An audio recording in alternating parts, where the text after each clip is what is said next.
ഈ സ്കൂൾ നടത്തുന്നത് ക്രിസ്തു വഴിയും ആധാരവുമെന്ന് കാണുന്ന ഒരു വിഭാഗം ആളുകളല്ലേ?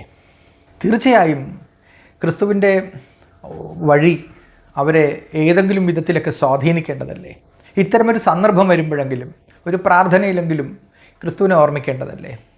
സ്പർശം, ടച്ചിങ് ഒരു പ്രധാന ഹീലിംഗ് ആയുധമായി ഉപയോഗിച്ച ആളാണ് ക്രിസ്തു.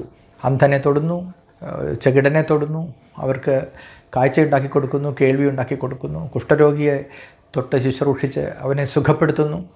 മറ്റൊരു സന്ദർഭത്തിൽ ഒരു പട്ടണത്തിലേക്ക് പ്രവേശിച്ച് ജീസസ് നടന്നു പോകുന്ന സമയത്ത് ഈ ദുഷിച്ച രക്തം വാർന്നു പോകുന്ന നിലയിലുള്ള അശുദ്ധയായി പൊതുവെ സമൂഹം കാണുന്ന ഒരു സ്ത്രീ, രോഗാതുരയായ ഒരു സ്ത്രീ, യേശുവിൻ്റെ മുമ്പിൽ പ്രത്യക്ഷപ്പെടാൻ ധൈര്യം കാണിക്കാത്തൊരു സ്ത്രീ യേശു നടന്നു നീങ്ങുമ്പോൾ പുറകെ പോയി യേശുവിൻ്റെ വസ്ത്രാഞ്ചലത്തിൽ തൊടുന്നുണ്ട്.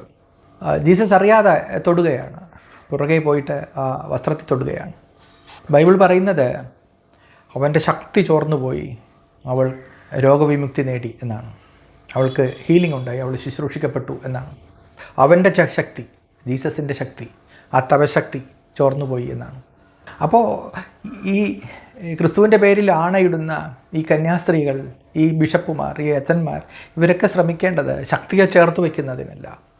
ഒരു കന്യാസ്ത്രീ വേഷത്തിൽ, ഒരു മതപരമായ അടയാളമുള്ള വേഷത്തിൽ വന്ന്, ഒരു പത്രസമ്മേളനത്തിൽ വന്ന് ഈ പൈപ്പ് പൊട്ടി വെള്ളം വരുന്നത് പോലെ കുടുകൂടാ ചിരിക്കുന്നുണ്ടല്ലോ ഹെലീന. അവരോർമ്മിക്കാത്തത് ഈ അധസ്ഥിതരെ, ഈ ആലംബഹീനരെ, ഈ കുഷ്ഠരോഗികളെ, അശുദ്ധ രക്തം വമിച്ച് പുറത്തിറങ്ങാൻ നിവർത്തിയില്ലാതിരിക്കുന്ന മനുഷ്യരെ ഒക്കെ തൊട്ട് ഹീൽ ചെയ്ത ഒരു മഹാചൈതന്യമായിരുന്നു ജീസസ് എന്നാണ്. നിങ്ങൾ ആ പേര് വച്ച് കച്ചവടം നടത്തുകയാണ് ചെയ്യുന്നത്. ആ കച്ചവടത്തിൻ്റെ ഒരു ഘട്ടത്തിലും ഇങ്ങനൊരു മനുഷ്യൻ ധാർമ്മികമായി ജീവിച്ച, സ്നേഹപൂർണ്ണമായി ജീവിച്ച ഒരു മഹാചൈതന്യത്തെ നിങ്ങൾ ഓർമ്മിക്കുന്നതേയില്ല.